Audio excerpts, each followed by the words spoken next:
This week in VR, I try the hottest game on the block right now, and that's Underdogs. And my gosh, does it live up to the hype? Honestly, guys, you got to check this game out. Elsewhere, Samson dives deep into the Synthriders new DLC. I think there's 9 songs that have just been released, so he destroys them. Honestly, that guy is a Synthriders machine. Also, I talk about AMVR's new facial cover, the PU leather version. I give you my initial impressions on that. And stay tuned to the very end when we do our App Lab Pick of the Week, because honestly, I'm very excited to share which one I found. I really dig it, and I think you guys will too. All that and more, so let's talk Oculus. Let's Talk Oculus, a VR podcast, is proudly sponsored by the good folks at Patreon. If you want to support the show, join us on patreon.com/Let's Talk Oculus. What's up, Oculus nerds? Welcome back to Let's Talk Oculus, episode 122. I'm your host, as always, Dan from Playtest VR, and I'm joined by my co-host, as always, with a Stay Frosty hoodie on. For those audio listeners, it's Samson. How you doing?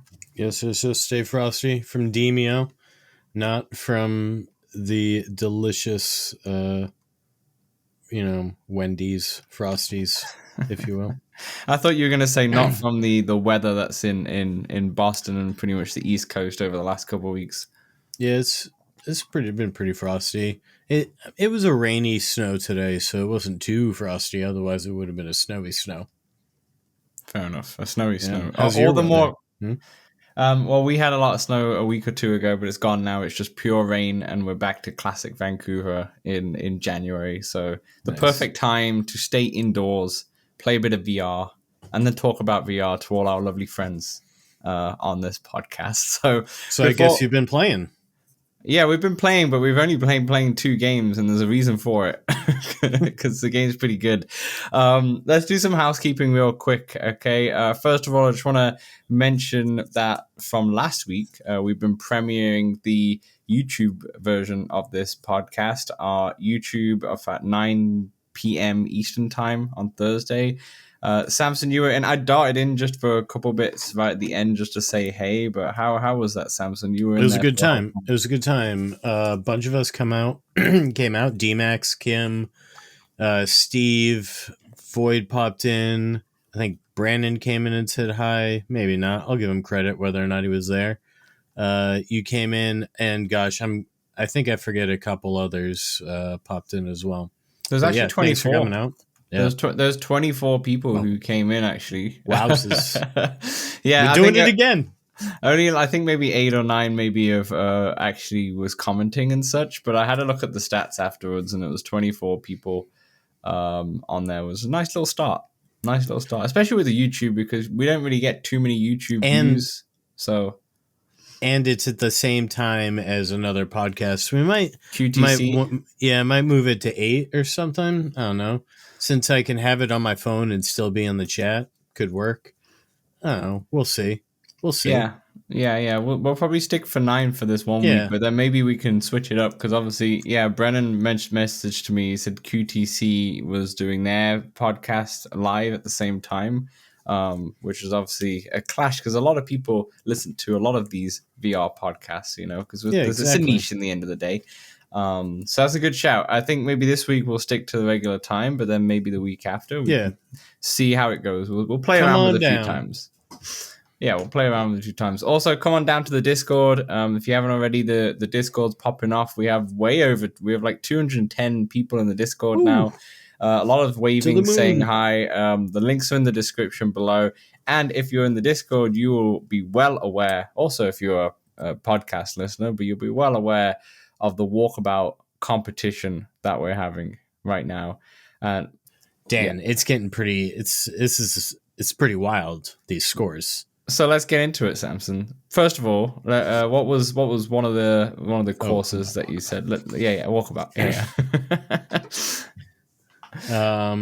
Let's start with the easy. Yeah, let's start with the course for next week. Is that you want me to announce the next week's courses first? No. We'll do that at the end. Let's start with the easy course rankings kind of thing. Okay. Sorry, I'm a little too prepared this time. From last time, I wasn't ready with them. This time, I'm ready with them. Fair enough. All right. So you want me to give the scores for the easy course from last week, week 2 of the Walkabout, Talk About, LTO off. Yeah. So what was the easy course for everyone's memory? The easy course was Tethys Station, easy. The space one. Some say it's technically not an easy course.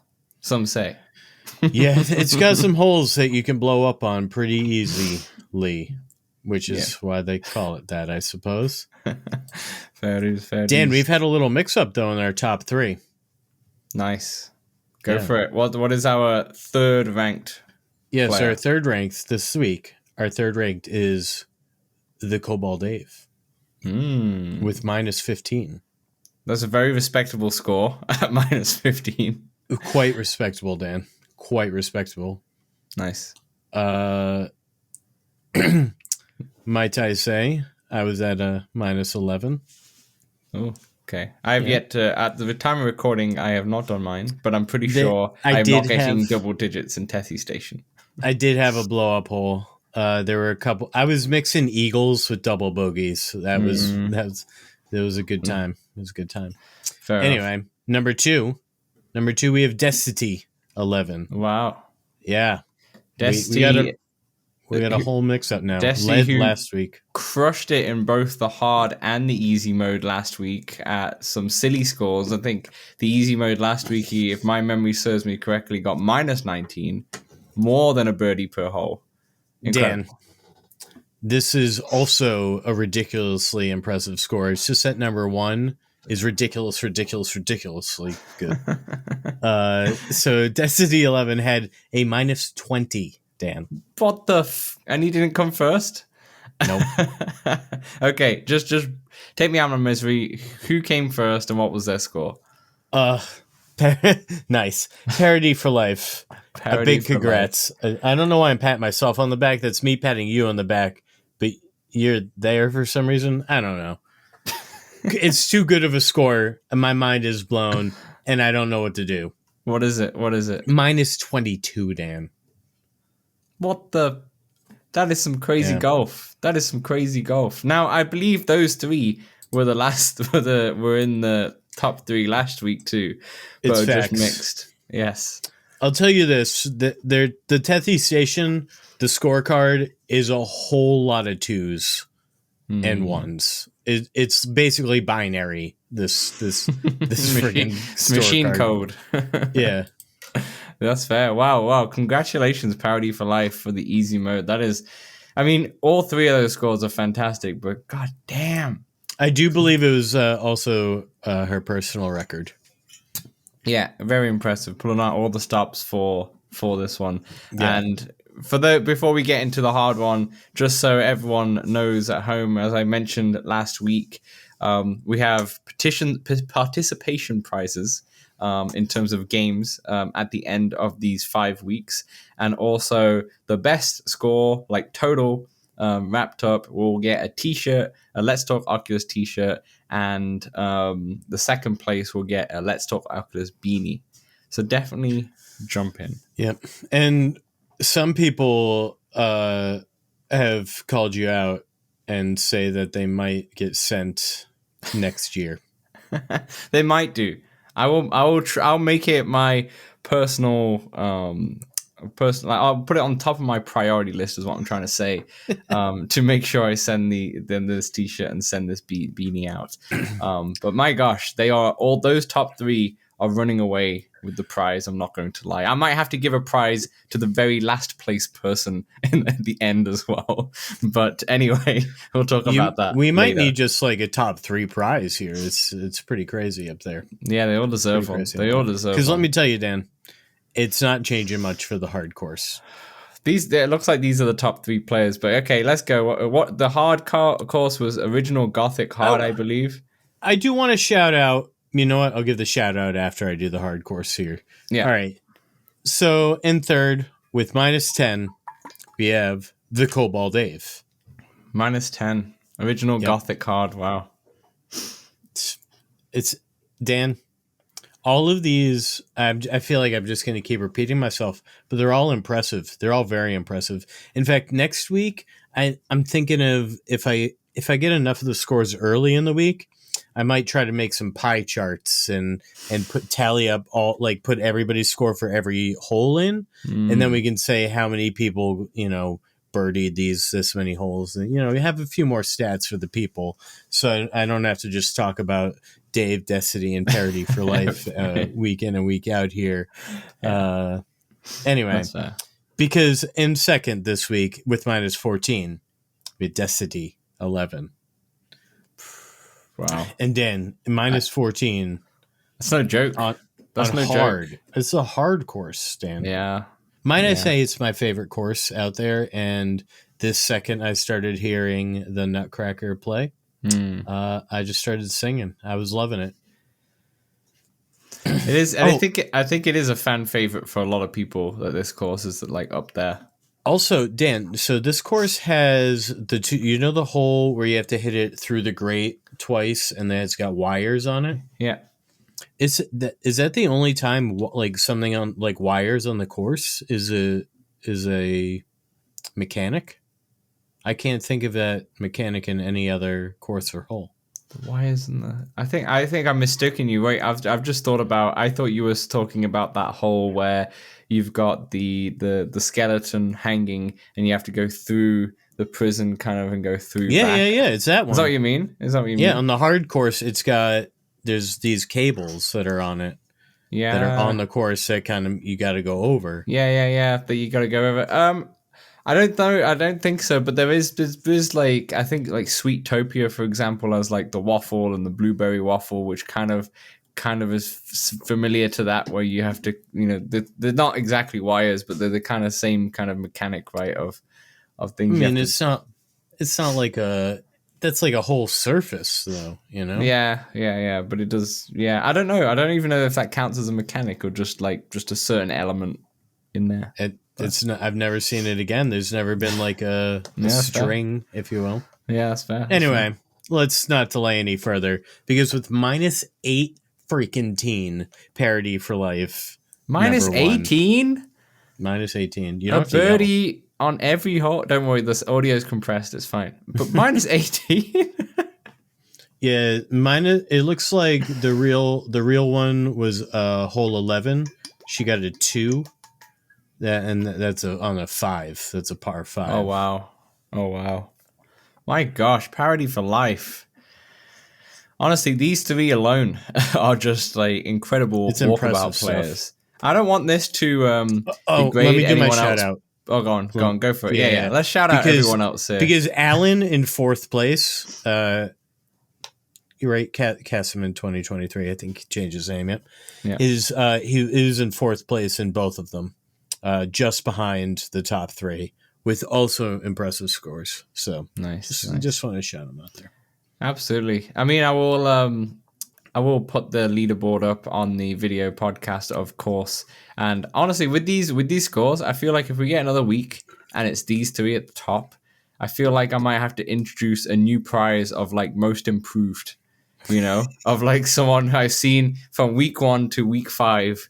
And just see their scores. Like, are they improving? The most improved, it might have to win a prize here as well, because otherwise we know our winners are going to be here. No, just do the middle of the pack prize. So whoever's in 3rd through 10th in weeks 3 to 5. Just pick a random number. Yeah. A random prize for sure. But no, I mean, even if you obviously not in the top 3, you still involved in the prize draw for game giveaways at the end of these 5 weeks anyway. So definitely join in. And if you haven't already, there's still time to join in, of course. There's participation prizes, as we call it.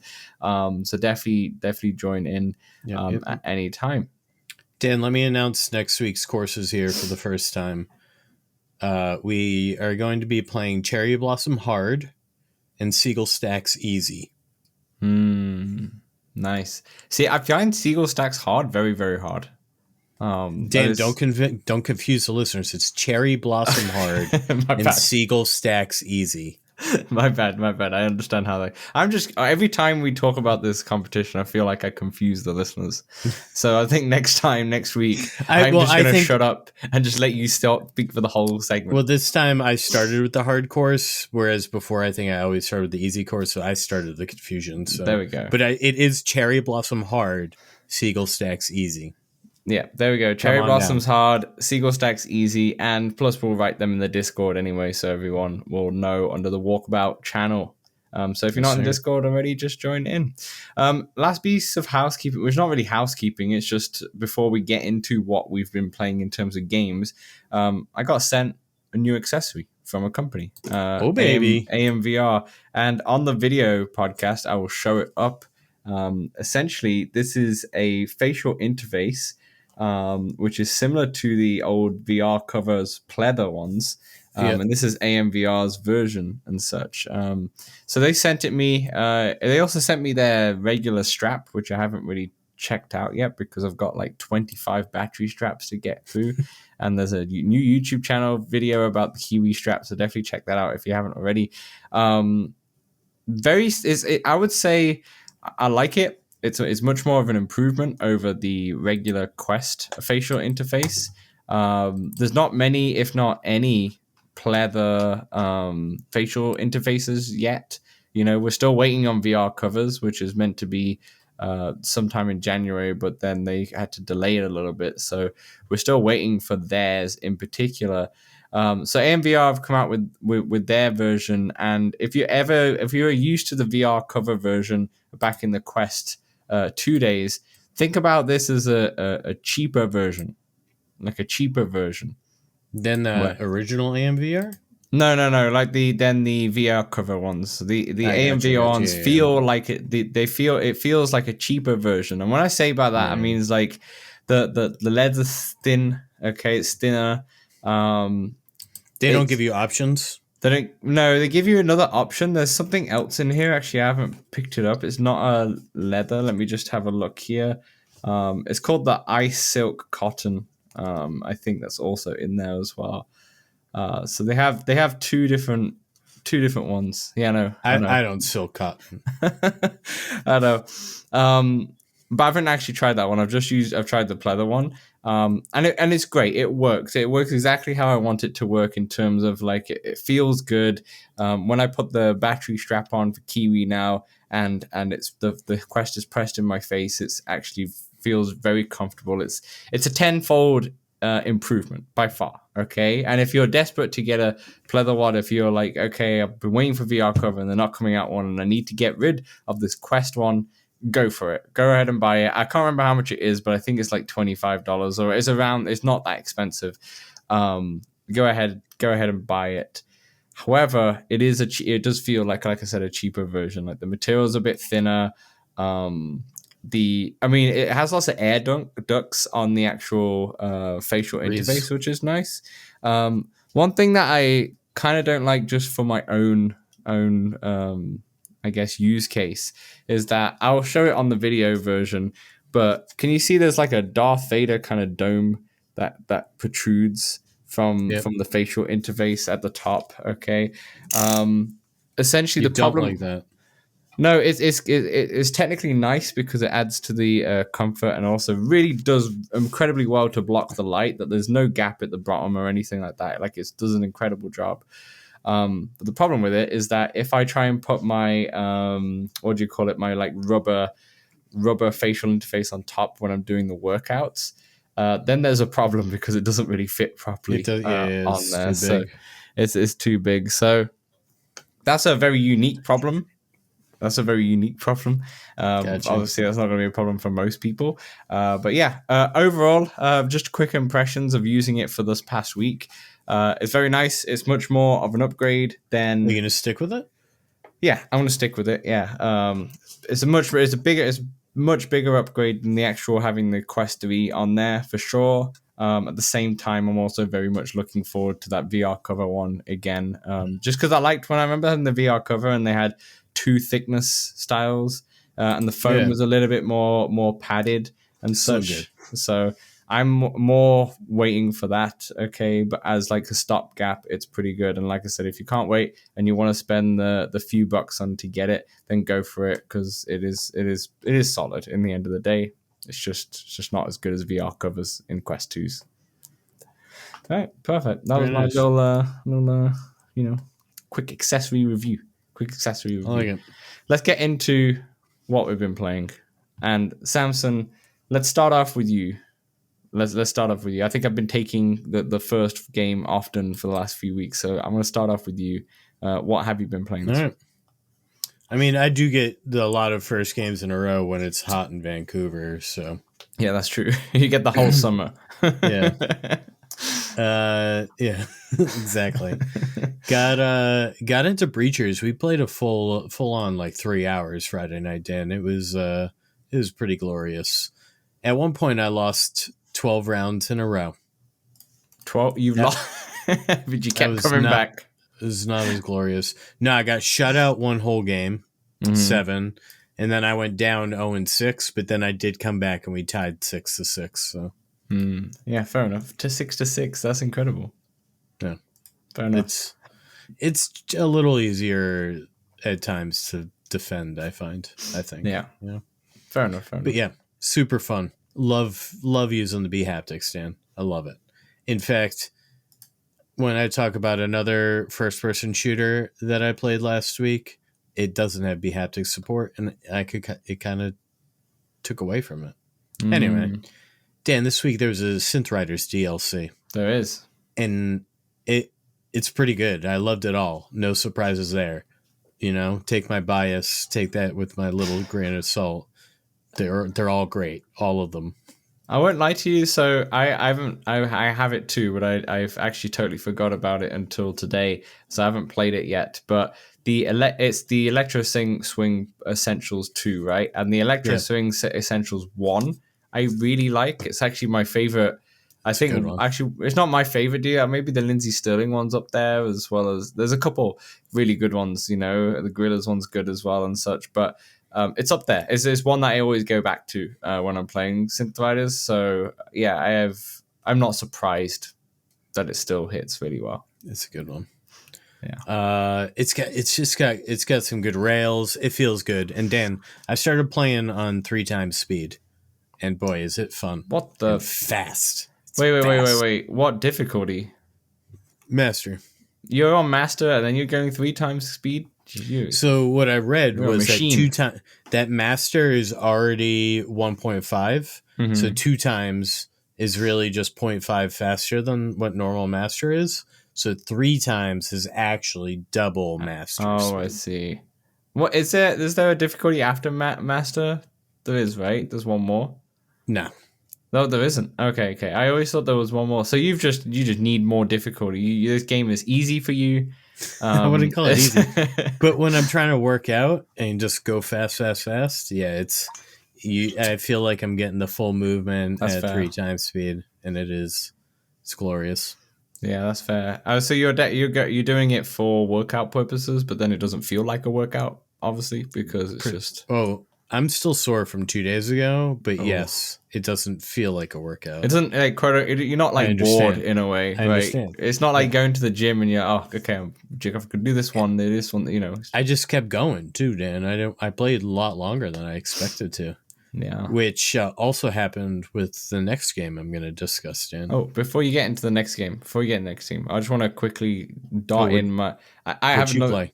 I'll just quickly dart one in there. This is actually, I didn't write this on the list, but just as you were just mentioning workouts, I have been in Supernatural quite a bit. So I've been working out quite a bit over the last 2-3 weeks, you know, all January, you know, all that stuff, blah, blah, blah.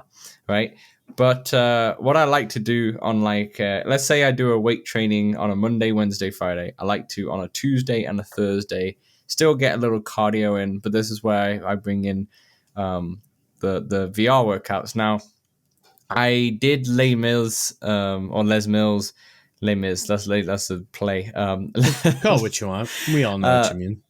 So I did Les Mills body combat for the first 2 weeks and enjoyed it. What I really enjoyed for Les Mills is the fact that I can have it in mixed reality.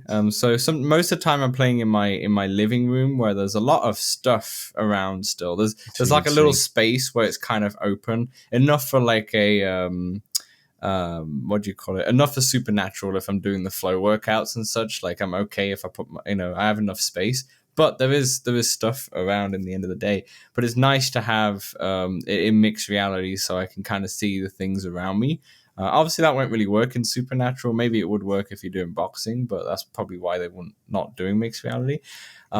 But it's nice to have it, right? And I've enjoyed the workouts because they're all boxing based, and I always find boxing more of a workout than I would in flow in Supernatural, for example. But what I noticed also with Les Mills is that a lot of workouts are kind of pieced together. It's like a jigsaw puzzle. Like one puzzle has a bunch of pieces, but then another puzzle reuses some of those pieces to make a new puzzle kind of thing. So you notice like in a set, like you repeats. pretty much did this set yesterday in a different workout group altogether. So it got like it felt like after doing 2 weeks, I felt like a little bit of repetitiveness. Because there's not many workouts in there either, especially if you want like, let's just go for the high intensity ones or such. And there's not many. I've never done those. And also for me, some of the high intensity ones, like they could be higher in my opinion. It's still a really good workout, don't get me wrong. But yeah, I don't know. Maybe for me it was like it's good, but then it could do with some more variety, and the music is very limited for Les Mills. Like for $30 for Les Mills is a fantastic package. I'm not going away from that, and I'm still going to use it now and again. And I actually did use it this week as well. But then I rebought Supernatural. I was reluctant to do it because I was like, it's $20 and all that. But then I forgot that it's 10, actually like a month, well, that's what right? I mean. I forgot that it was actually half, and I was like, oh, okay, that's actually way better. And the difference with Supernatural is not so much the workouts. Like obviously having flow, the Beat Saber kind of workout is fun, and the environments are really nice. Don't get me wrong, but the biggest difference is the music. Like I was doing my workout to like Limp Bizkit or not Limp Bizkit, Linkin Park or people like that, right? Where the songs that I like, the songs that I know, which want me to go for it. Where with Les Mills, you don't really recognize any of the music, to be honest. So I think music plays a big part, especially for me. I'm just speaking from my experience. So I've been doing Supernatural quite a bit. Really you gotta post your results, Stan, in that fitness in the Discord. Yeah, I should do. I did actually take a picture of me both times after I did the Supernatural, which I really love with Supernatural, the fact that you can post it and share it. But I actually just forgot to post it, so maybe I'll do this after the pod. I'll put it in for the last week's workouts and such. But anyway, moving back forward, I just thought because of the fitness you were just mentioning, and I have played another game. Yeah, do you want to talk about it? No, go back to back. I think I'll talk about it at the end. Because I think I have a lot to say about it. Okay. Because I mentioned last week I wanted to get into Grid Legends. And I got into Grid Legends. Yes, and I got into Grid Legends. So I started Grid Legends. How many times can I say How many times do you want to say Grid Legends? I think the people know you're going to talk about Grid Legends. It's legendary. So it starts off and I'm like, all right, it's not looking that great. I can see what you mean, but then I go into the settings, Dan, and you can turn up the resolution, and it starts at 75%. I think for the Quest 2 people, I jacked that up to 125%, and I put it to 120 hertz. I think it runs reprojected, so 60, because you can see blur around wheels sometimes on the other cars, and sometimes around like still objects, but it looks pretty good, Dan. It looks pretty good. I watched like a PC review of the Grid Legends. You don't get the lighting and all that jazz. Sure. But I'm trying to drive and I'm looking straight ahead and it looks pretty good. It's almost like I saw someone in last week's YouTube comment. I forget the name, but they mentioned that there's a lot of movement outside the racetrack, like there's fans, there's flags, and I agree. I think if they optimize that stuff out, they could even make the graphics look even better. But maybe is it perfect? No. Is it PC? No. Is it Gran Turismo 7? Absolutely friggin' not. But it looks pretty good for mobile hardware, Dan, and definitely good enough to play. So story mode has 36 stories. I'm on like 29 or something right now. It's got so much to unlock in this game because outside. You've done well though. That's a lot of you've made some progress right there. Yeah, You're only a few away. I'm just a few away. I'm skipping a lot of the cutscenes. So the cutscenes are filmed like a documentary about a race, and it's all real actors and all that, which almost makes the juxtaposition between the graphics almost a bit more jarring, because you're seeing like real people and it all looks good because they're all flat screen. But I'm not that into the story. I'm there to race. So the story mode is giving me the reason to do each race. But, the story, I don't really care. Yeah, that's fair. I'm having fun doing the freaking races. That's what I care about. And holy shit, Dan, later on in the story mode, you get some open wheel cars and you're flying, Dan. You're flying and you feel it. And it feels fun. It's fun. This game is fun if you want to drive. I just want to shout out Simon Says VR, who commented on our podcast last week, who kind of mentioned this too. He said, I'm not sure if Grid Legends got an update, but I'm sure it's a lot better when you crank the resolution in the settings now. It's defaulting to whatever Quest 2 can handle, but thankfully there's settings to adjust. It still doesn't look too hot, but 10 times better what I saw on Quest 2. But yeah, that he goes on and talks a bit more on that comment and such, but you kind of basically said that as well. So that's a big thing. Yeah, I don't know. Like for me, I don't think I'm going to buy it again just because I refunded it and I don't want to buy it again and realize that I still don't really want to play it and such. But I'm glad it's better than it was on launch for sure. Yeah, see, it's a reassessment from people out there for sure. Yeah, and if you're into obviously simulations in terms of racing sims, and there's not many out there, if any at all, to be honest, on just standalone Quest, then your options are limited, and you might as well give this one a shot, especially if it's on a sale for sure, over 25% off as you would have. Yeah, I should post my 25% off now. I got it from shout out to boys from Rough Talk. They sent me. Man. Alan also posted one, I think, but I had already used the other one. Nice. Dan, some new, speaking of DLC, I'm going to talk about one more before I send it your way, because the new DLC for Golf Plus came out, and it's the Riviera, which is in LA. LA, yeah. How was it? It's pretty fun. I golfed it with my buddy. I did all 18. I think I golfed like an 80 or so. I did pretty well. That's a great score. Yeah. That's a respectable score. Yeah, I'm having fun out there, Dan. It's a good one. Let me just make sure we're back realigned here. You don't play golf in real life, right? Nah, I hate golf.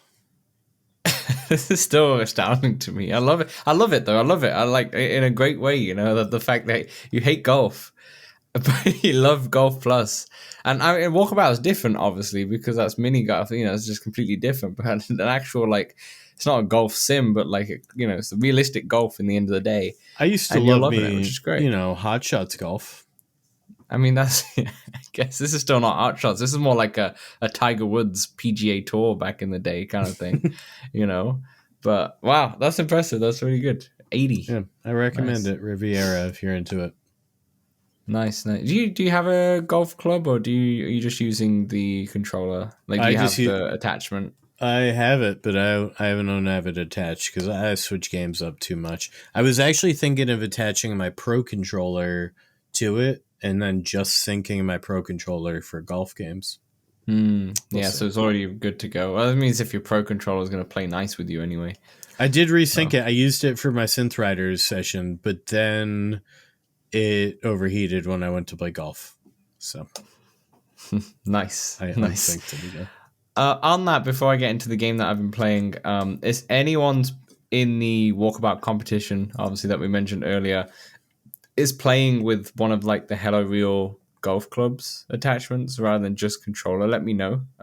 Because I've got my Hello Real sent me the Quest 3 adapter to put on my one that I actually did today, because I've had it for 3 months, but I actually just did today because I haven't played it yet. I haven't played it. I've just attached it and such. So I was like, okay, when I do these courses that I didn't do for this week, I want to play it with those with that on and see how it is. But what I realized though, with Walkabout, I cannot play. I can't get a good score whilst using my grip attachments. Wow. I cannot do it with the knuckle grips. Like for some reason, it just orientates my hand a little bit awkward and such. And then I try and play by just holding the grip attachments rather than, and that's still because it's like now in the way. So when I'm playing Walkabout, I take it off and put the old battery door back on. What are the knuckle grips you use? The metal ones or what? I use the AMVR ones. Okay. Gotcha. AMVR ones, yeah. But yeah, it's just like, I think it's not even about the grips itself. It's just the way that it orientates your hand on the controller. I just hold differently for a golf club, I guess. So it's better for punching, I guess, but not for golfing. For me, anyway. I think I'm pretty sure Parody for Life uses it, but I'm not sure. Just let me know and let us all know in the Discord if you are using any attachments or if you're just using it with the standard controller. Let me know. I know, obviously, Cobalt Dave, he's using a Quest 2, so he's on the Quest 2 controllers and such. So yes, sir, and still crushing it. I'm still crushing it. Okay, so what the game I was playing was, I guess, the hottest game on the block right now is Underdogs. All right. Underdogs. What was that? They talk with the British accent on this one. Yeah, they do. They're definitely, I would say, the real wankers. The British streets, shall I say, is the kind of accent or kind of theme that they're going for. Anyway, so for those people who don't know Underdogs, we talked about it last week on the podcast, and our game's out this week, of course, towards the end. But essentially, it's a mech-based fighter. It's a single-player game, but think something like Gorn, where you're in there with gladiators and weapons and such. It's a roguelike, right? Yeah, so instead of gladiators and such, you're just in a mech, and then you're fighting robots. So you might have like a robot dogs. You might have a robot mosquito things. You might have these other kind of robots, which are like sticky bombs and such. I'm like sorry, robot mosquito? They're not like mosquitoes. They're like walking mosquitoes. They don't fly, but they just like walk. But they look like Isn't a walking mosquito like a spider? It's not. No, it's not. It definitely does not look like a spider. I promise you. Anyway, I'm in a mech suit. It can't hurt me. I'm in a mech suit. And how do you feel about the gorilla tag movement style, Dan? So we'll get to that. Let's get to that. So essentially, that's the preface of the game. And what's really cool about it is, first of all, it's around $30 US, just FYI. But what's really cool about it is the art style and the actually not even the art style, it's the presentation style. So essentially, when you get in, the story is all based off like a comic book script. You press like the trigger to go past the pages, quote unquote. Think of something like Pistol Whip when you're in the campaign. It's kind of similar to like that when they've done like more of a comic book. Mm-hmm. The art in it is beautiful. The way the drawings are for these characters and such, it's really nice. Like really, really nice. It's a beautiful work of art. And essentially, you're these two. Well, you're this one person who's working with this king, shall I say? And we need to just like fight our way through, earn money, buy upgrades for our mech and such. There's really clever things, but let's kind of get into the gameplay first. So it's like I said, you're in an arena. Okay, you go in, and then there's sounds like you're a gladiator type of deal. Yeah, trying to earn your way.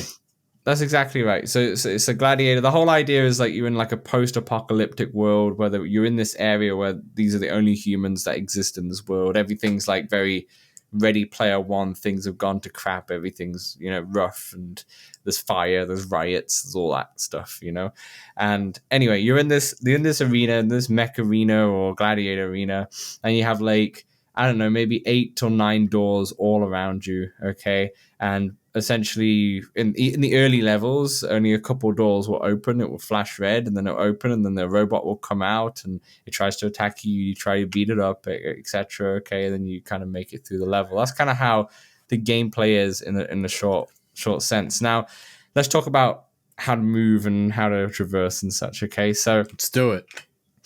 So you're in this mech suit, okay? You're kind of technically sat in there. You can play this standing or seated, okay? I played this standing for the whole time just because it's a bit easier to punch, I would say. But you could technically just play it in a swivel chair, and it will be absolutely fine. First of all, when it comes to fight, a lot of swimming. When it comes to fighting, okay, you essentially have two arms, okay, and you can jab and you can hook, and the wider your hook is, the bigger the hit is.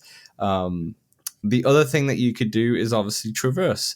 Okay, to traverse in this game, there's two ways to do the camera. You either just move your head, so move your like physical body around a point, or you can just use the thumbsticks to like snap, turn, and such. I never use the thumbsticks. I did at the start, but then I realized it's actually way better and more immersive if you just turn your body around. Okay, and then to move, it's kind of like Gorilla Tag style, where you're pressing both the grip buttons or one of the grip buttons, and then you're like just moving your feet along, kind of thing. You use your arms to kind of move in a way, and it feels really, really good. It feels really, really good, especially when you nail with the head movements. And the good thing about it is that it makes sure you stand in one point. Where, like in Gorn, you see all the stories of people hitting their walls, people hitting all this stuff and whatever, okay? Because you're moving a little bit in Gorn. Where in this one, if you move from your spot, there'll be lots of like sirens and such go back into your spot, like a pistol whip type of deal. Like, get back in your zone. That's exactly right. So it'd be good if you had a circular mat on the floor, so like your supernatural mat, Samson, that you have, like a circular, that'd be perfect, because you could just feel that you're on this circular pad, okay? But you technically don't need it, because it will tell you if you're off center and such, and bring you back in. So there's no risk, or hardly any risk, of hitting your walls and such, which is absolutely great. So like I said, movement's really good, okay? It gets really challenging. So as you're progressing through the levels, okay, there's more and more enemies come on screen, and then essentially you have 3 health bars. You have a health bar for each one of your arms, and then you also have a health bar for your like cockpit, okay? So when your health bar runs out on one of the arms, you lose the arm. So that means you also have to traverse with just one arm. So you're moving around with one arm, you're punching with one arm, and such. It gets chaotic. You can't do anything with that arm anymore. The other arm's gone. No, it's on the floor. It's been taken off. Can you pick it up with the other arm? I don't know, no, because your arm is just like it's just like a round ball in a way. Like the end of your arm is just like a round ball. Like you're not picking anything up, is what I'm trying to say. And then the same with the middle. Like you have your cockpit, and once it gets down a certain health, like your screen in front of you smashes. So then you're technically exposed. So then you can take more. If they jump on you, then you're dead pretty much. So it's pretty cool, because if you get hit, you might not get hit in the center, which will kill you after a while. They might just be on one arm, so you're going to try and, if your one arm's health is really low, you're going to try and keep that arm away a little bit, so you can keep it for a little bit and just, protect it and such. So it's really clever, and the game is... The reason why it's got so much hype is that this game is built from the ground up for VR, and it's so intended for VR and can only work in VR, and it just works really, really well. Like, in the end of the day, it's a mech brawler, and the reason why last week I said I'm probably not going to get this because it doesn't really appeal to me as a mech brawler is because that's exactly what it is. I don't really care about that game. The reason why I bought it is because I saw this, people were going crazy about it, and I said, okay, I just returned Bulletstorm. I got my $30 credit back. Let me put it towards this. And my gosh, this is a million times better game. You ended up getting the $30 back from the referrals. Yeah. All the referral money came back from that refund from Bulletstorm. Yes. Yeah. So this it seems to have really good art direction there. Yeah, really good art direction. Yeah, go on. How long does it take to beat this one? I don't know, because I haven't beat it. So what I didn't realize it was a roguelike until, for some reason, I didn't realize it until today when I did die, and I had reset it from the start, and I was like, no. That's the only one thing I don't like about it, because I'm not a massive fan of roguelikes. So it's the only one thing that I'd change. I'd let me just continue my progress. And I'm not sure, because I still haven't got past Act 1, because I keep, dying further on. But I'm wondering if I get to Act 2, if I die, would it just reset me to Act 2? Or would it be like that where each act is like just a checkpoint kind of thing? Or is it like a full-on roguelike where if I'm on Act 2's fight 5, if I die, do I go all the way back for Act 1? But the problem with that is that when you go back to Act 1, fight 1, all of the voices and everything is exactly the same. It's like you're just restarting the mission from start again, which I don't really like as much. It just feels like, okay, here we go again. But you feel upgraded, right? Yeah, that's the thing. You get upgrades and such, just like a normal upgrade. Yeah, you can just upgrade. Yeah. Speaking of the upgrades, it's really fun. So you essentially you can go to between fights. You can go to a shop, and you'll meet this woman. Unless there might be more shops in the future, but I just met this woman. A nice British lady. They don't talk like that, I promise. But anyway, you can buy stuff from the shop, of course, but you can also steal. And essentially, you can roll the dice to steal. So I rolled the dice to steal.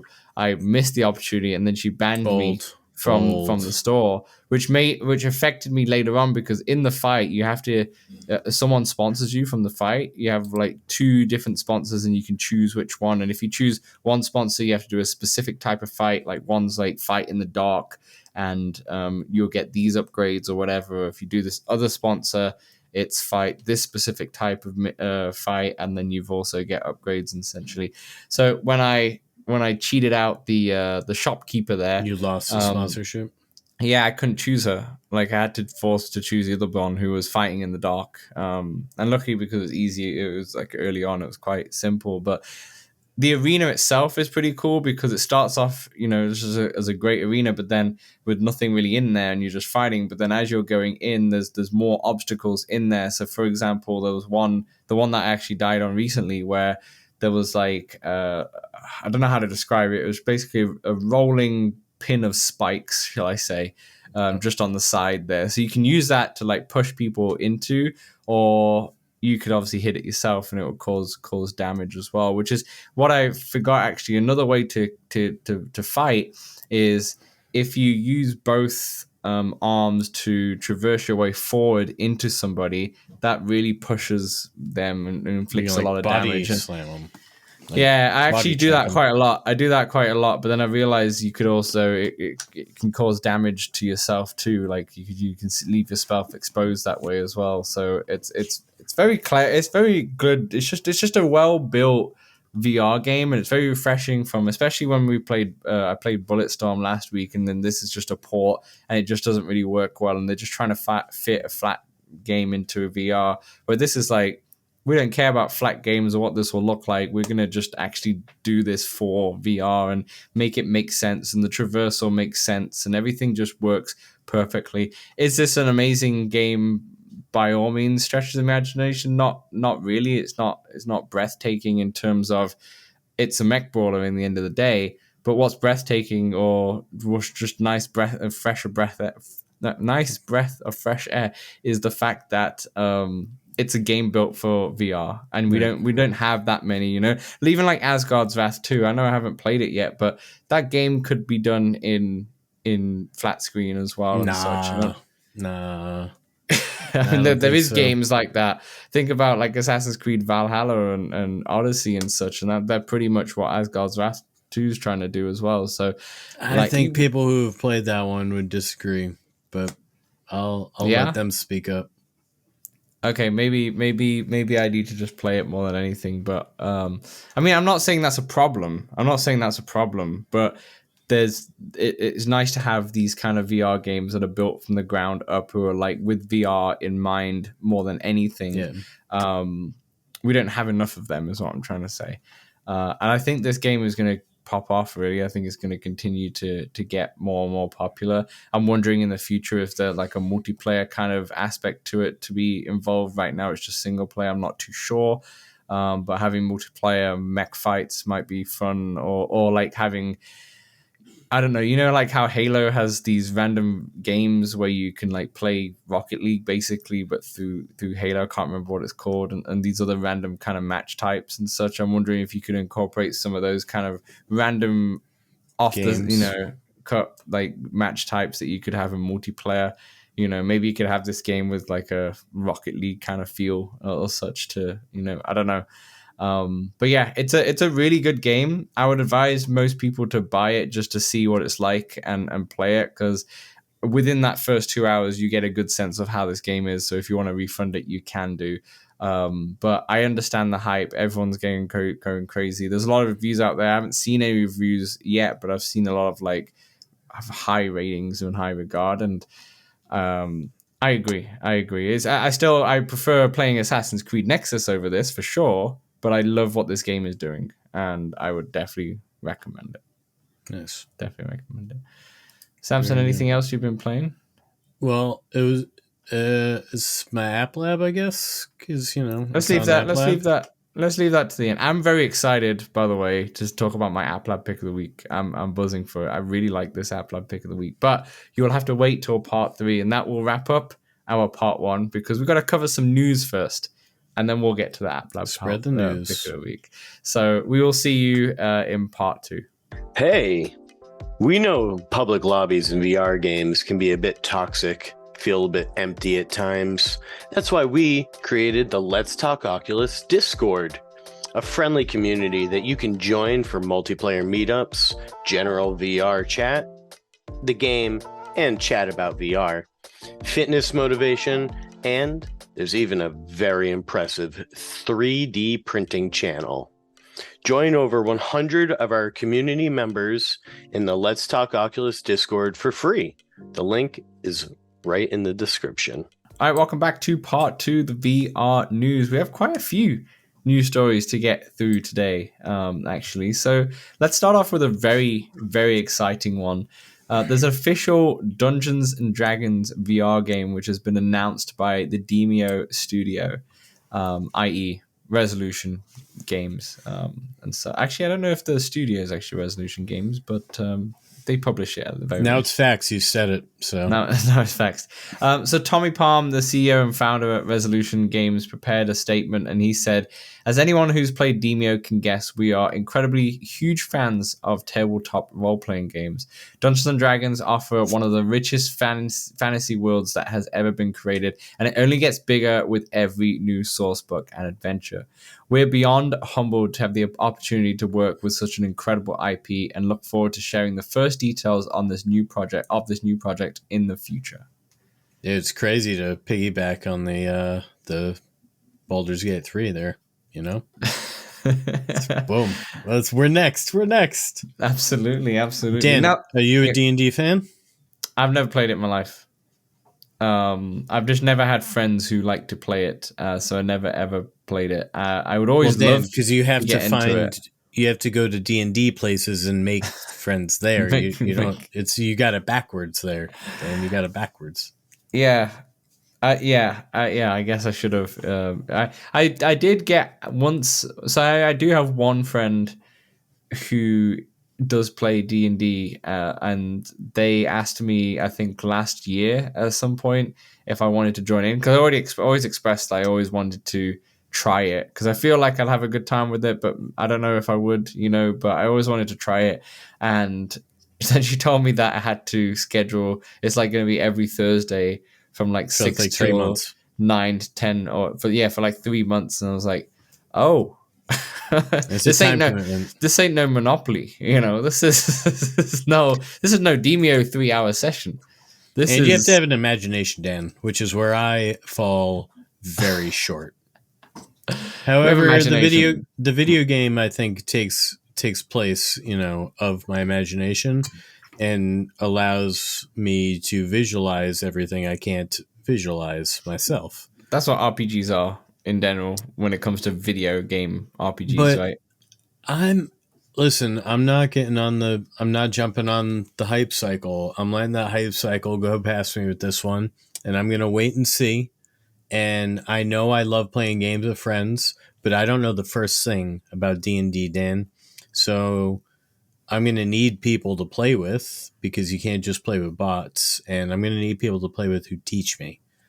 And I just, because it's so user generated, I'm real curious how this plays out. Is it going to be like a guided Dungeons and Dragons one? Like, Baldur's Gate 3 takes place in Dungeons and Dragons, in the lore, or is it going to be playing Dungeons and Dragons, like where you have a dungeon master who creates everything? And how are you going to be able to just be able to do all that? How are you going to be able to create everything somebody can imagine, or how? And if not, what's going to be limited?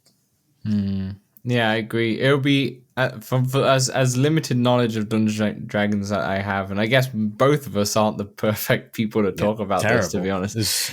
Yeah, I'm sorry for everyone who is into Dungeons and Dragons who listens to the show, but as someone who doesn't really know much, it'll be cool if in the game that they have like an area where it's like free to play kind of thing, where if you do host your weekly Dungeons and Dragons nights, you could just do it in the game itself. That will be really cool, where maybe you can create a character in the actual game, and you still have a dungeon master, and then they have their own stuff and such, and that'd be cool to do that, where like it might be the same as playing it in person, maybe if you do it in Zoom or something like that. I don't know.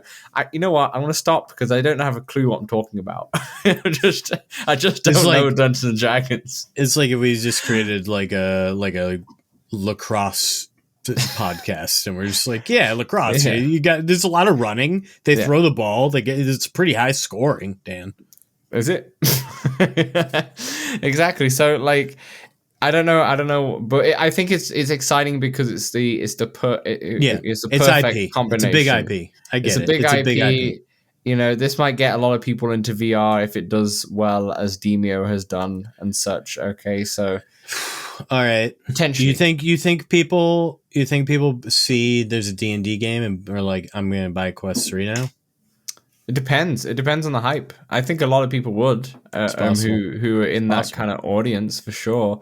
Especially if they kind of were like, hey, let's let's say if this game does pop off and does really well, and then the people from Meta go, hey, we're gonna partner with a couple of like tabletop game stores, I don't know what you call them, board game stores, and just go, let's do some sort of partnership where we bring a few quests so you can kind of try it out inside the shop or something like that, and people might have just like like when you go into a game shop and there's like a PlayStation there and you can play it out.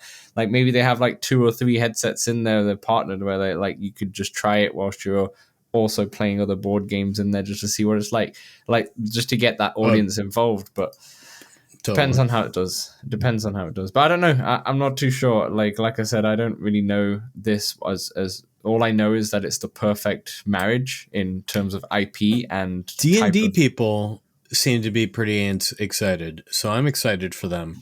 I don't want to put a wet blanket on them, my expectations are tempered because the IP doesn't get me going, I'm going to need more than that. I'd love if someone lets us know in the Discord or in the comments, in the YouTube comments below, if you're into Dungeons and Dragons and what you'd love from this kind of game, from Resolution Games. That'll be interesting to see, and then obviously we'll read out your comment next time so other people can know. What do they think? What do you think this game's going to be? Like, it could be so many different types of games, I feel. Yeah, definitely. But without embarrassing us further with not having a clue on what D&D is, let's move on to the second news story. You're always an embarrassment. Meta seems to sorry, let me say that again. It looks I've just lost it after you said that. The prophecy came true. So it looks like when it comes to the Apple Vision Pro, one of the biggest features in there for now anyway is what we call spatial video. And for those of you who don't know or haven't really cared about the Apple Vision Pro, is that's essentially you take a video with your Vision Pro or with your iPhone 15 or above. I guess that's the only iPhone that you can do it with, but for now. So essentially, you can take these spatial videos, which use both cameras on there to take essentially like 3D videos, and it's hard to see this in person without you putting a headset on and really trying it. They feel stereoscopic. That's it. Stereoscopic. You nailed the word. It looks like that you might be able to just play them on your Quest instead of needing an Apple Vision Pro. So I've watched one of these, but how I had to watch it was my buddy sent it to me. I think I had to change its format or something like that, and then I had to drag it onto my Quest, and then I had to watch it, or maybe I had to watch it in a certain app or like it wouldn't. I forget exactly how I watched it. Correct. Honestly, these videos, they will be cool eventually, but I wasn't that impressed. Yeah, so the way you said it, yes, you technically could do it, but it's probably not as good as what it would be as anyway. So what they found is that in like some of the code when it comes to the iOS app of the Meta Quest app, there's a bunch of strings in there. And for those of you who don't know code, strings are text. And essentially it kind of states what will happen if you upload a spatial video. So just to read a couple things here, it says, immerse yourself in your favorite memories by uploading videos on the MetaQuest app. Enable spatial video in your camera settings. Upload spatial video ready, and such. And then you can obviously view it in there and such. And those strings in there, they've not. I think they're probably going to be. They're actually commented out for now and such. But that's like getting it ready where they'll allow spatial video in Quest. And that makes a lot of sense because otherwise this whole spatial video feature is only going to be viewed on a incredibly expensive device that a niche will have. So at least open it to all the other different devices that could technically run this, like the Quest. And as we saw last week when we talked about the 3DS, it can do stereoscopic video or streams in a way, so it can definitely showcase them in a more of a 3D aspect. Now, this is not 3D like watching a 3D movie.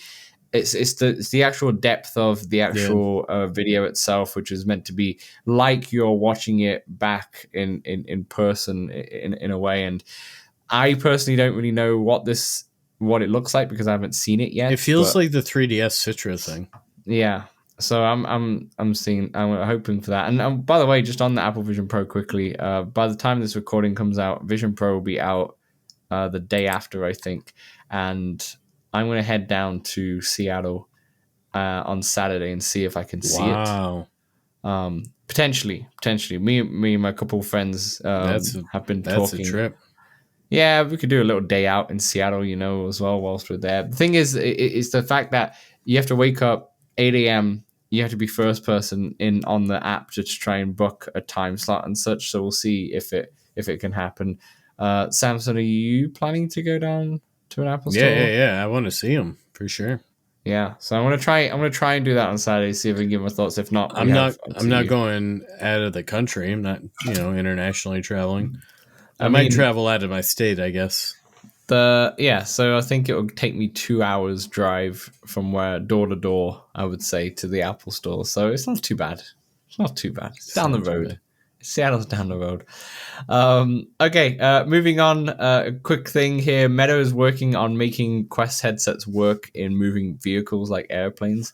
I don't know if you saw the viral video, but someone, his name's Andrew Fox, so he put it on Twitter, that he was using his Quest 3 in pass-through mode on a Ryanair flight in Europe. And when he played, he had the dock or the library up, and as the plane was moving backwards, the dock and the library was going further and further and further away in the background. Yeah, so it wasn't going to work because it was locked to the space and not to the physical space in the real world, not his personal space. Boz, CEO or CTO, there you go. CTO at Meta, he actually responded to that and kind of explained exactly what you just said on it, but they say they're working on it. Yeah. that they're working on having that mode, which is what now the that Vision they've Pro seen, has. now that they've seen the Vision Pro do it, they're like, wait a minute, let's make this work, guys. The Vision Pro has the what do you call it? The just airplane mode essentially, which was meant to do that. So you turn that on and then it just stabilizes it and such. So yeah. All right, moving on. Here's a fun one, Samson. I think you had fun with this one. Spatial vacuuming is a thing now. It did look fun. So Daniel Beaucamp is what I'm going to say, or AK Push Matrix on Twitter or X, shall we said. He just did a video which kind of went viral as well, where essentially his floor was covered in like a blue kind of tint or a green tint, and he was using a vacuum to vacuum the floors, and as he was vacuuming, the green tint just kind of disappeared and such, kind of like a power wash simulator where you clearing the dirt and such. It looks like then when we might have spatial vacuuming in the Meta Quest one day. Samson, will this make you vacuum your house more? I love it. You get points, high score in vacuuming. Get the kids all competing for vacuuming high scores. Make sure you don't mix the spot as well. Boom. Yeah. Make sure you don't miss a spot. Yeah, I think that's going to be fun. I think it's actually a cool thing. Whether or not it's going to work as well, I don't know, but I think it'll be fun to try out when I'm running vacuum. Okay, on to the more serious stuff. Les Mills XR Body Combat added a elbow strike new move in there. So in Les Mills, you could obviously do your standard boxing. You have like battle rope strikes. Then they added knee strikes, which I actually really like how they do knee strikes compared to Supernatural, because you have to like grab onto it. Well, there's like something in the air, and you grab onto it using the grip buttons, and then you bring your knee down to it. Where in Supernatural, you just move your knee up and such, and I think it kind of just assumes that you've made that movement and it hits. Where I think doing it by holding it and bringing your knee up to your arms is like you get more power that way. Doing it that way, so feels better. Yeah, it feels better. They definitely got that one better, I think. So anyway, they've added elbow strikes. They said this new routine expands the possibilities of each workout by combining it with knee strikes, battle ropes, uppercuts, and other moves. It's free? Yes, I believe so. Guess we got to try it, Dan. Yeah, so they've included 5 new workouts, and they've also added a new volcano environment. So I might have a look at that. And although I normally do it in mixed reality, anyway, it does sound hot. Yeah. So yeah, if I remember, I will try it. It'd be cool to see how like elbow strikes and such. They are really good with their strikes. I'm not going to lie. Yeah, that's why I still use it. They're not striking out. That's for sure. No, that's why I haven't replaced it with Supernatural. I kind of still use it. Like it's still just, it's just another one of the repertoire. It's okay to use more than one game to work out in. Of course it is. It's okay. Of course it is. And then we move on to that final news story, and we've kind of already spoken about this, but Synthriders added 9 new songs with the Electro Swing Essentials 2. They're all good.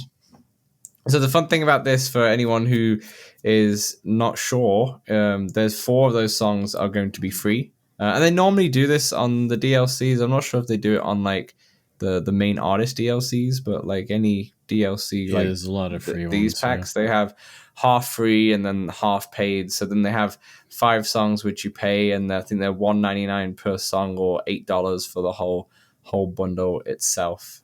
But as Samson said, they're all great. Yeah, they're all great. They are. So any do you know a favorite on that list at all? Do you recognize any of those, or it's just I don't know any of these songs prior to listening to them. I recognize some of the artists, especially from the other music packs, like Jamie Berry.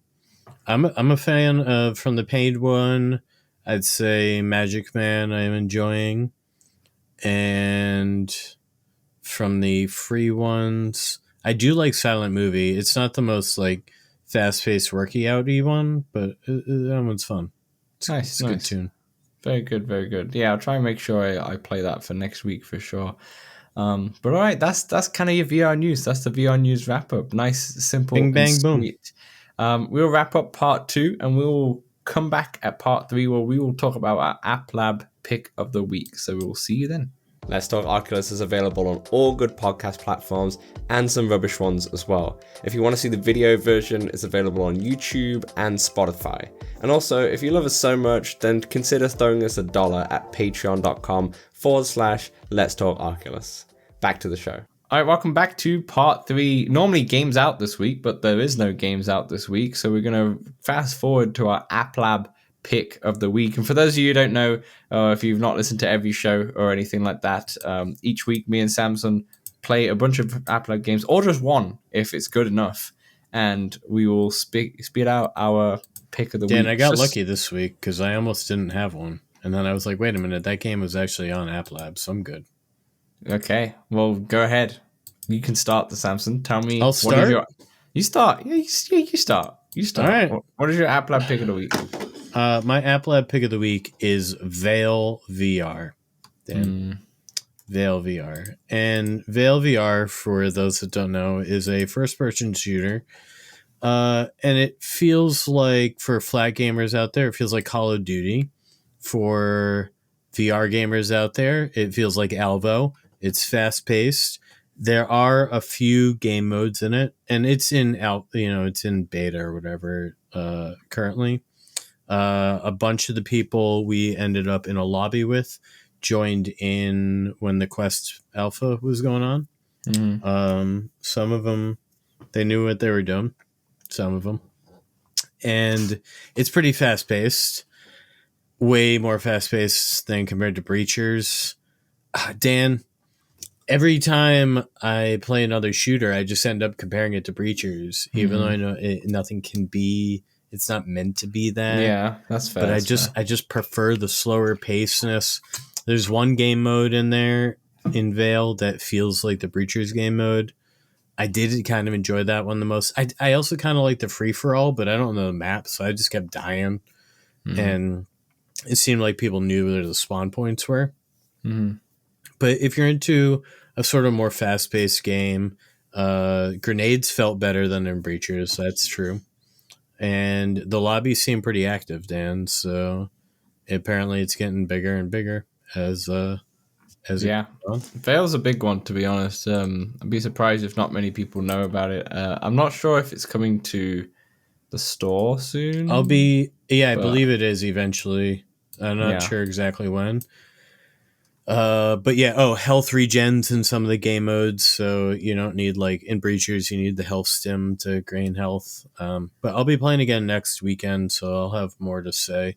I only played for probably a little over an hour, 90 minutes maybe. Yeah, that's fair. Fair enough. That's Veil. That's your App Lab pick of the week. My App Lab pick of the week, I also got lucky because I downloaded one that just looked interesting and it was really good. It was really good. I was like, okay. So my App Lab pick of the week is called The Infinite Inside. The Infinite Inside. Well, I never heard of it, Dan. So this is by the developers Maze Theory, who also created Peaky Blinders, The King's Ransom, and Doctor Who, The Edge of the Time. You just say a British mode. These British accents are killing me.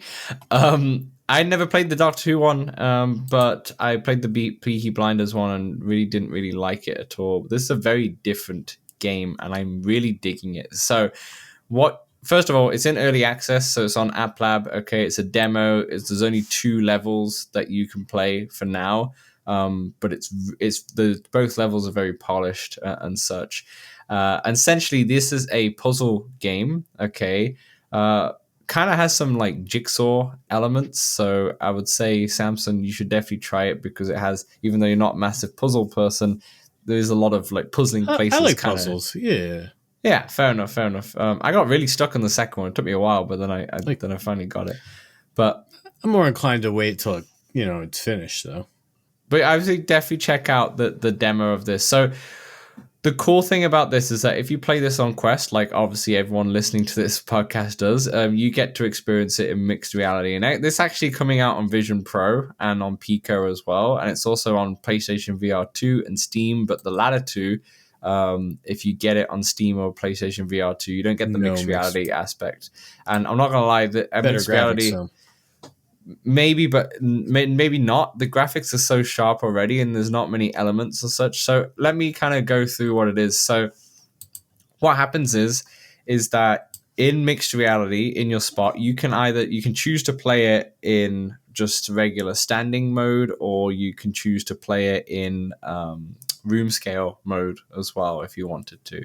Okay. So what happens is when you start a level, so level 1, say, essentially you'll see on the floor a tower will erect, okay, like a stone tower as such. Okay, and then on the tower itself, there'll be a different shapes. So say there's a triangle, there's 2 triangles and a square, for example. So then you walk around the tower, or you can move the tower as you want to try and find the pieces that you need to complete this basic puzzle. Okay, so on the first level, you move around and you find 2 pieces. They're like a puzzling place kind of pieces where there's like a jigsaw, and you kind of try and get it to fit together, and you put the triangle in. Fantastic. Then the tower goes a bit hoo-ha, and then there's more puzzle pieces, and then there's like the erect doors. The erect tower goes hoo-ha? The erect tower. The erect is the correct word for this, okay? Anyway, so you do the second trial, which is great. Then you come up to the cube, and you realize there's no pieces around this tower to create the cube. But there's a man. There's a small little man like statue.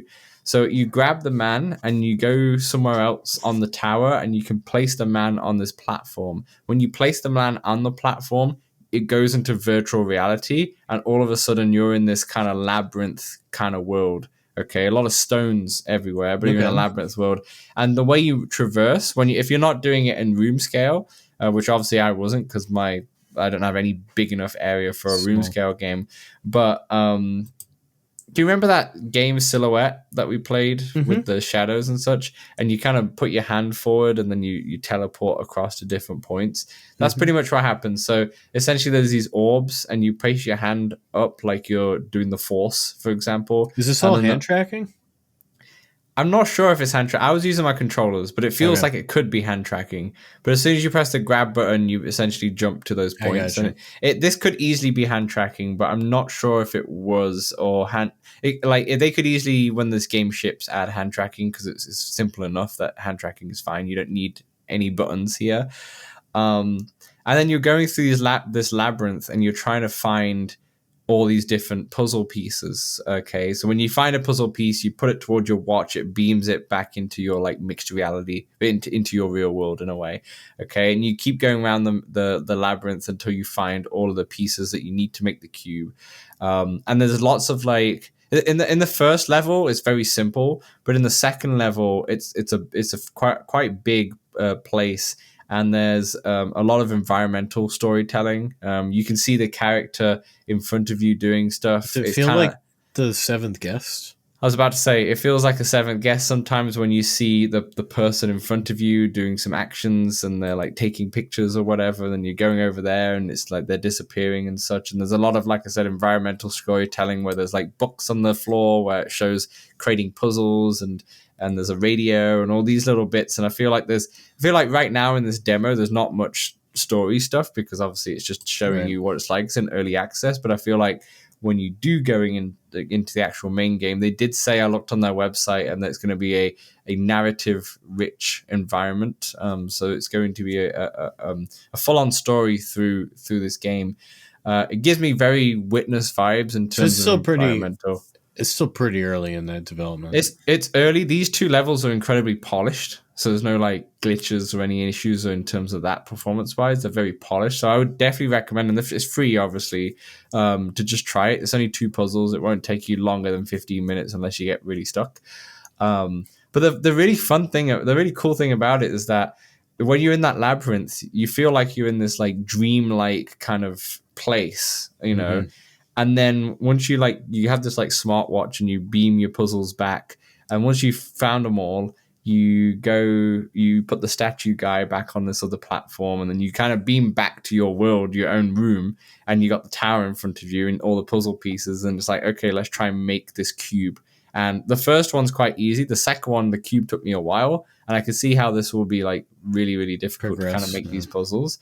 But just I was definitely in awe of this game. I was like, oh, okay, I love this already, like in terms of what this is doing. Whether or not this is going to be how it's going to be. Like, would this gimmick get old? Would the whole feeling get old after a while? I don't know. But right now, playing those 2 levels, I really just wanted more. And it was just really cool. It really felt like when you're in mixed reality and you put that statue guy on the portal and you go into the labyrinth, it really feels like you're transporting to a whole different dimension and such. Damn. And it was really immersive, and I'd highly recommend it.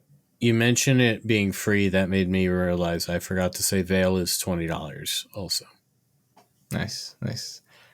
So that's the App Lab Picks of the Week from Samson. It's Veil. For me, it's the Infinite Inside. If Infinite Inside, by the way, you can get it on SideQuest or App Lab, and you can find it just like that, which is absolutely fine. Excellent. That's our show. That's all we have this week. Next week, we have a very exciting podcast. Let's just say. Let's just not give away the guest just yet, but just in case we have to delay. For any reason, but it's a very exciting one if it does all fall into place. So definitely, if it doesn't, you didn't miss anything. It was honestly pretty it's pretty. Yeah, it's gonna be a bad one anyway. Exactly. Here, she sucks. Wait, was that your fortune cookie? No. I was saying if they miss it, he or she we were going to interview is actually terrible. Okay, yeah, fair enough. All right, I think that's everything from me. I'm just trying to think if there's anything else. No, not really. Samson, take it away. What fortune does everyone have? The biggest lies are those that you tell yourself. Wow, that was deep. It was the biggest lies. You know what? That is a very true fact. The biggest lies are the ones that you tell yourself. Absolutely. And with that, thanks everyone for watching. Thanks everyone for listening. Join us in the Discord if you haven't already. Throw us $1 at Patreon if you would like. Comment below in the YouTubes as well. Tell us all about what you're doing in VR and all that stuff. And we will catch you next week for some more podcast goodness. Take care, everyone.